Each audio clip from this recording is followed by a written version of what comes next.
Hello there, I'm Scotty, you're not. Welcome back to the Sequel-A-Thon 3. We are looking at Harold and Kumar Escape from Guantanamo Bay. DVD case is all the way over there. I'm not gonna. It's the same one as last time, the trilogy box set. The trilogy set, not box set. So, originally titled Harold and Kumar Go to Amsterdam, this title was changed to the title we know it now, Harold and Kumar Escape from Guantanamo Bay, because I feel like maybe the writers couldn't come up with just a simple "we're going to Amsterdam" movie, which, you know, the whole thing with the first one, Go to White Castle, is that they don't go to White Castle right away. There's a lot of things. They could have still called this Go to Amsterdam because, you know, in the first one, they don't get to White Castle till the end of the film. And in this film, they don't get to Amsterdam till the end of the film. That sort of thing. But I feel like if you called it Go to Amsterdam and it doesn't happen to the end of the film, people might. It's a little bit different than going to a restaurant and having the trial tribulations to do it. But with Amsterdam, you just get on a plane, fly. There shouldn't be too many obstacles. I mean, there is, but that's because the writers of this film decided there has to be every single obstacle in their way to get this done. Excuse me. And you have to throw in a love interest for Kumar out of fucking nowhere, and you have to just throw a bunch of stuff that just pads out the runtime, like running into an inbred hillbilly family with a Cyclops child because their brother and sister like to get it on, as they say, or running into the KKK because reasons, or crash landing into the President Bush's W. Bush secret cabin. There's a lot of this movie that is contrived. And the one thing pulling it along, racism. Because they did have a first one, so they doubled down on that in this one with one of the characters played by Rob Corddry from Hot Tub Time Machine, which, if you're going to have a character that is racist, he's a good actor to do it. He could pull it off. But they go too far with it, like way too far with the racism jokes in this film, to the point it's not funny. Like, racism's not funny to begin with, but to a certain point, you can get away with certain jokes, certain like stereotypes that could be considered funny, but nothing in this film, you know, is funny. Well, there is a couple of lines of dialogue during some of these scenes that make me laugh. But so the movie picks up right after the last one. So we're in 2004. Or 2005. There's a line that says something about 04. I feel like this is 04. Anyway. And it starts off fine enough. Everything falls apart for me once they get on the plane, because that's when it's apparent that we have to have all this bad stuff happen to these characters so that the plot moves forward. And it just, and you even say, like, in the lobby of the airport, in the airport is when things, you come to realization. So, they're going to go to Amsterdam so that Harold can see Maria, because he doesn't want to wait 10 days. So, I don't know how long it takes, though, between the beginning of this and the end of this movie, because I feel like she would have left Amsterdam already. But actually, that would have been a pretty cool ending. He can't find her, right? But he realizes he's got her phone number, so he calls her cell phone. But can't find her all... No, I got this. It's better. Can't find her all over Amsterdam. Can't find her anywhere. It just would have been better than the ending we actually get, where he just sees her in the window, right? Where here, they sit down at the table like they do in this film, then his phone goes off. And it's her, and she's already back in Jersey, And so there, oh shit, and then jump. That would have been a jumping point for a third film where they get back and they're reunited and other stuff happens, but then they do something different with the third film anyway. But anyway, yeah, they could have tried to continue that. This has a more definitive ending than the first one where it doesn't set up a sequel.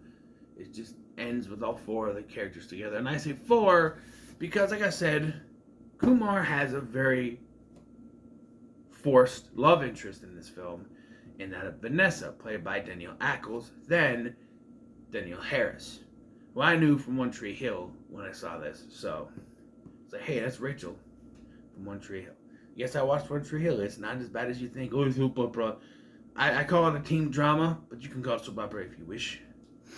One notable thing about that show is that they had a school shooting episode about the same year or the year after Degrassi did it. So I'm not exactly sure which one aired first. I'm pretty sure Degrassi aired first. It was in 2004. Maybe 5 by the time that came out. So maybe even in the same year they did it. And both school shootings had a character named Jimmy. But in Degrassi, Jimmy was the one shot. In One Tree Hill, Jimmy was the shooter. So, I don't know. It was just a big coincidence, I guess. But, anyway. Rest in peace, Keith. Anyway, sorry for spoiling if you guys. Back to this. So, like I said, it starts fine enough. We're going to follow this up. They're getting ready to go. Kumar's jerking off for some reason. Because it's Kumar. Whatever. They get ready to go. And they get to the airport. And then we're introduced to Vanessa. And I'm sitting there watching this. And I'm like, oh, we're doing this. Like, oh, we just happened to run into them. And they're going to Texas to get married. Because she's marrying this douchebag guy. Who you know is going to be a douchebag. But the film is going to present him as if it is their only hope to get out of this. But you know he's going to be a douchebag. Because it's one of those things where, oh, this guy likes my fiance, so I'm going to be a dick to this guy. So you know that's going to happen. You know that's what this character is supposed to be. So the whole time they're saying, we have to get to him. We have to get to him. He can help us. We have to get to Colton. He can help us. And I'm thinking, no, it's going to be one of those things where you get to him. He says he's going to help you and then turns on you, which is exactly what happens. But anyway, they get on the plane. So, no, I'm not talking about this. We see her, and that's when I'm like, oh, they're forcing this love interest on us. That's what it is. It's a forced love interest because this whole thing is about getting Roldy to Amsterdam to see Maria. That takes a complete and total back seat. That's what the plot should have been, right? That's what the plot should have been. By the end of this film, they've completely forgotten the Amsterdam plot, except for Kumar, who says, we have to do one more thing. And Harold's like, what's that? And then they go to Amsterdam. It's like, yeah, of course, that's what it is. That's the whole thing. But unlike the first one, they totally dropped that. Like it's all about getting to Colton, clear the names. And I think that's where this movie fails. Because the first film, no matter what was happening, we're going to White Castle. There's a couple times they tried to deviate and be like, no, fuck it. We've gone this far, we're going to White Castle. Amsterdam is dropped. The idea of going to Amsterdam is dropped. Now I know you're saying that's not in the title though. Maybe that's why they dropped it from the title. But that was what the plot was focused on when the movie started. They were going to Amsterdam to get to Maria. And then it's dropped. And that's where the plot loses everything to me. But it doesn't get better because we get on the plane. And this is where the racism humor comes in, right? There's this old lady on the plane who, as soon as she sees Kumar, who, by the way, is Indian, not Arab, Indian. That's two different cultures. She's something she thinks terrorist, right? And this is where I come up with the 3 things that ruin this movie. Okay, first, racism joke. That's the first thing. Number 2, weed. Now, weed is an overall thing for this trilogy. But, here, they are going to Amsterdam. Yet, Kumar decides, I'm going to try to smoke weed on this plane. So he follows Rolly into the bathroom and has a special smokeless bong that he's made so he can smoke weed. Now, Rolly says, no, we're not doing that, I'm done, and leaves, doesn't shut the door behind him so that the racist lady can see Kumar lighting the bong and thinks he's a terrorist and is going to blow the place up. He clearly says, this is a bong. And Rolly even specifies it is a device for smoking tobacco. And that leads to my third thing. That has to push the plot. Nobody listens to what they say. It gets to the point where they try to explain it and the air marshal goes, shut up! Because if they were allowed to explain what was going on, this movie would be over. And I hate it when it's one of those plot contrivances where it's like, no, our characters could just explain what's going on and it would be done. But no, they can't be allowed to explain because it would be done. So they're just told, shut up! And, of course, back to the racism gag, the guy, the government agent in charge of their case is a racist. So no matter what they say, he's not going to believe them because he sees them as, in his eyes, obsolete. Lower class citizens of America because they're not white. That's his eyes, not mine. It's his eyes. And they take this guy's racism way too far. Way too far. Okay? Like, he's bringing in an interpreter to talk to Harold's parents, who were born in America and speak English. But instead of just saying, oh, they speak English, they go one step forward with the interpreter at helm saying they're using a dialect I've never heard before. And I'm like, they're speaking English. It's not funny. It's not funny in the slightest. At all. It's not funny at all. But they keep going back to that joke during this conversation. Where every time that Harold's parents talk, they act as if they can't understand what they're saying. Except for the word offensive. They say, frankly, we find this offensive. I don't know what they said, but I think it was something about going on the offensive. So you understood that word, but everything else, no. That's not the worst of it. So during the film, Harold and Kumar, they end up in Guantanamo Bay. Prison rape joke gets them out because they're going to have the cock meat sandwich, apparently. And I'm sitting here watching this scene and I'm just going, how did they ever get away with putting this in a film? Well, they're able to escape because of this. And somehow, two stoners from New Jersey are able to escape Guantanamo Bay. They make their way to their friend, who, depending on which cut of the film or which way you watch this, it's either a topless party or a bottomless party. In this version, it's a bottomless party, where everyone is going dong and clam. They say clam, I don't know, out. And this guy tries to make a statement like, tits are so over. Everyone does a topless party. We can do a bottomless party. Because I feel like the bottom parts are more protected. Like, you watch, okay, let's say you watch a porno, right? If you're watching, no, not a porno. Let's say you are watching, let's say you do Playboys, right? Playboys, they go out of their way to hide the bottom part. You see the top parts, bottom part, right? Very classy. Even in movies, they go out of the way sometimes to kind of hide that. Sometimes, like in this one, they'll do that. But like this is I'm watching the unrated cut, by the way, which is probably why it's that. And if I watched the regular cut, it would probably be a topless party. But, topless is just more sophisticated than going around with your dong hang out. And I feel like it's less embarrassing going around with your top out instead of your bottom out. I don't know.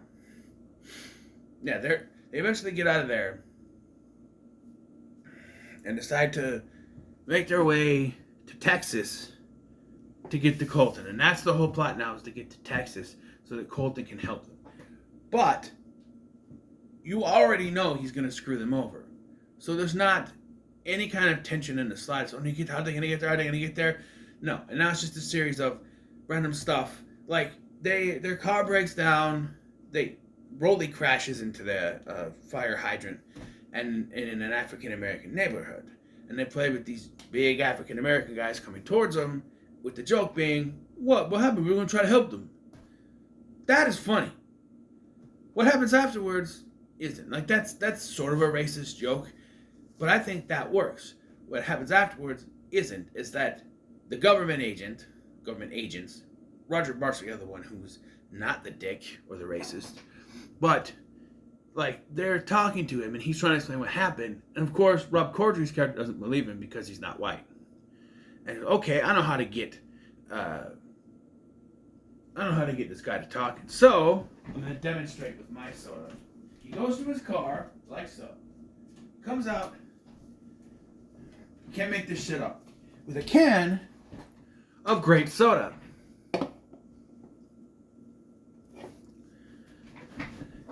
And he starts to pour it out as if this is an interrogation. I'm not going to pour it out on a sticky floor. But he starts to pour it out as if this is an interrogation, and he's doing it. The only funny part is the African-American guy in the background yelling, "You got any Kool-Aid?" That made me laugh just because it's a random... I know that's racist too, but that, I don't know, just out of nowhere. "Hey, got any Kool-Aid?" I'm like, okay, that's a little bit funny. A little bit funny. But, yeah, and he's sitting there, he's doing this, and I'm just like, okay, at this point, if I was this African-American gentleman, government agent or not, I'm punching him in the face. This is extremely racist. And I understand why he didn't do it, because he's not trying to follow that stereotype. He's not trying to get mad. That's what the guy's trying to do. Because a lot of times purposes, this guy's trying to piss off the African-American gentleman. So he does do that. And then he can arrest him.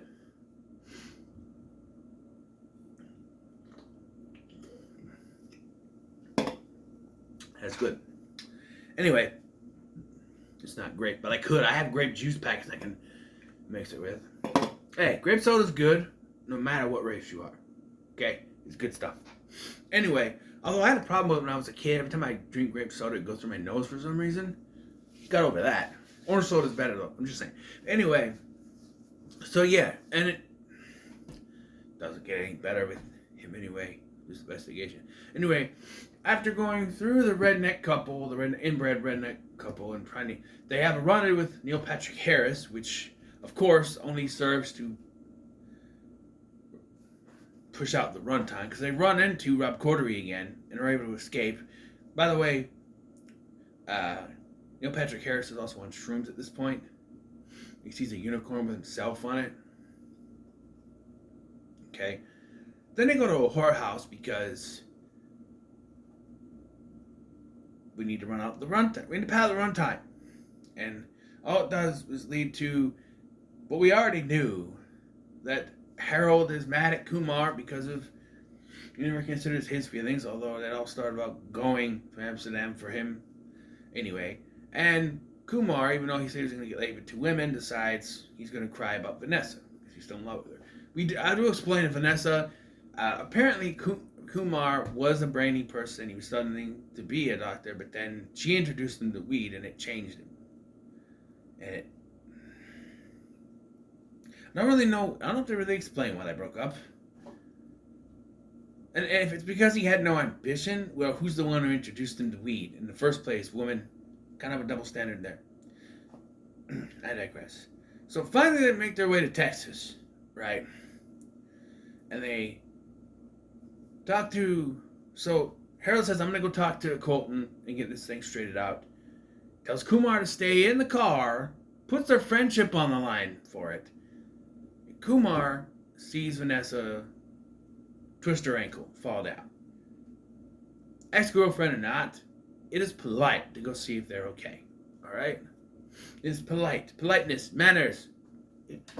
He did the right thing here. Because of this, of course, Colton gets jealous and he turns them into the government. And again, they try to explain themselves, but are told to shut up. And it goes even worse because they try to explain what's going on, and Rob Corddry just puts headphones on, which reminds me of Alan in The Hangover. It makes him a douche. He's listening to Danger Zone. And I'm sorry, but I don't like the fact that as they're about to escape, he just saw him as, hey, can I get another what? What the fuck? No, they should have jumped out, and then he turns around to ask, and he sees them knocked out, and they're gone. That would have been funny. Hey, can I get another what? The fuck? And then you know,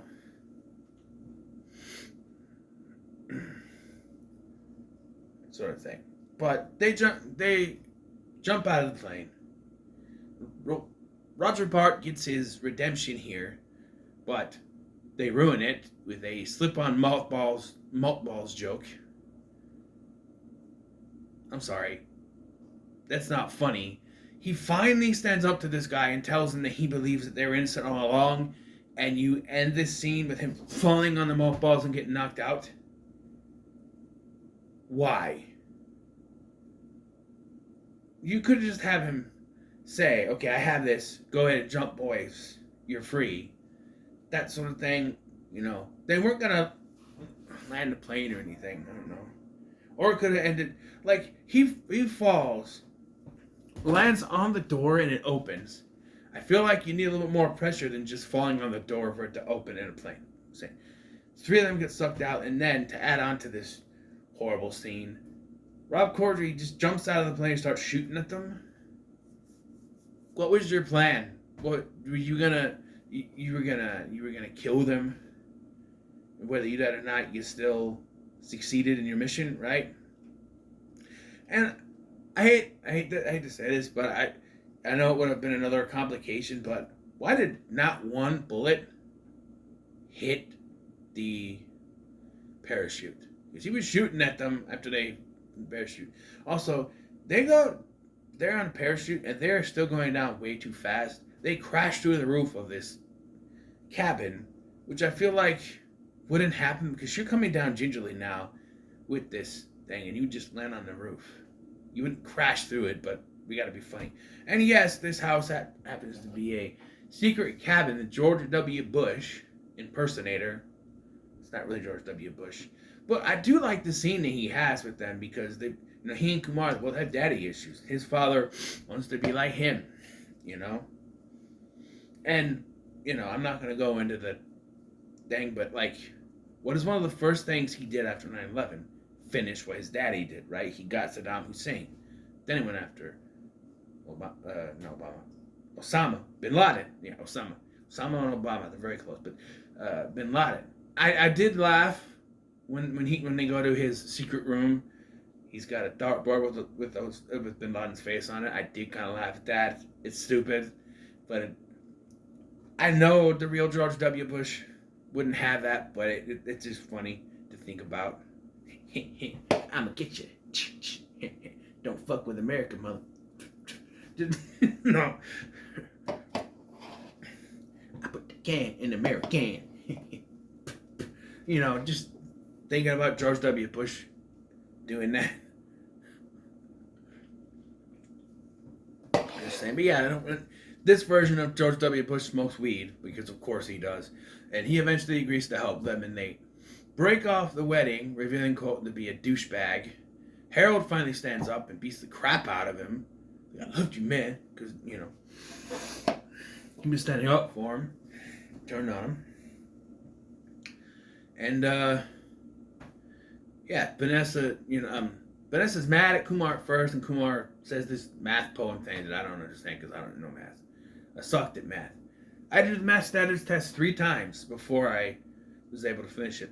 The last time was during a summer school because they wanted me to be able to pass before I was a senior, because at least in our school system, when you're a senior, if you completed, you only have to take 3 years of math. So if you completed that, you don't have to do it in your senior year, which made my senior year a lot easier without math, And if I didn't pass it in the summer school class, I would have to take another math class there. And I would be the younger classman. I had to take a health class because of my work schedule. So in my 10th grade year, I started working for where I work now, school to work program. So I wasn't able, in 10th grade, you're supposed to take a health class, at least in our school system. And it's required. So because of my work schedule got thrown around, I wanted to go into graphics classes and stuff, right? I love art. I wasn't able to do that because of my work schedule. I never did. I had one art class, I think, when I was a junior, I think. I don't know. My work schedule, I wasn't able to do all that stuff. But I really had my senior year pushed around because I had to take the health class. So me, a 19-year-old senior, well, no, 18-year-old senior at the time. I was held back once. Taking a health class with a bunch of 16-year-olds, laughing every time someone said penis or vagina. Don't get me wrong, I laughed a couple times, but I was a little more mature than them, I think.